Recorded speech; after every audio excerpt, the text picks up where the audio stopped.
இந்திய தேர்தல் ஆணையம் சாதாரண மக்களுக்கா இல்ல மத்திய அரசுக்காக செயல்படுதான்னு தெரியல.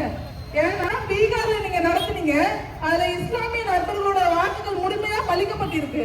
இங்க அதேதான் தமிழக வெற்றி கழகத்தினோட வாக்குகள் மறைமுகமாக பறிக்கப்பட்டு இருக்கு. அதுக்கு எதிராக நாங்க போராட வந்திருக்கோம்.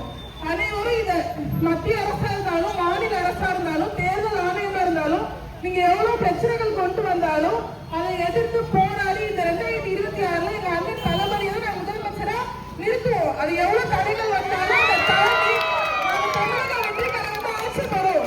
அதுக்கு நாங்க எல்லாருமே இளைஞர்கள் இருந்து எல்லாருமே நாங்க ஆர்வமா இருக்கோம். நீங்க என்ன தடைகள் போட்டாலும் அதை ஒண்ணும் பண்ண முடியாது. நாங்க தடைக்கு எதிர்த்து எங்க தளபதியை முதலமைச்சர் பதவியில நிறுத்துவோம். நன்றி, வணக்கம். அடுத்ததாக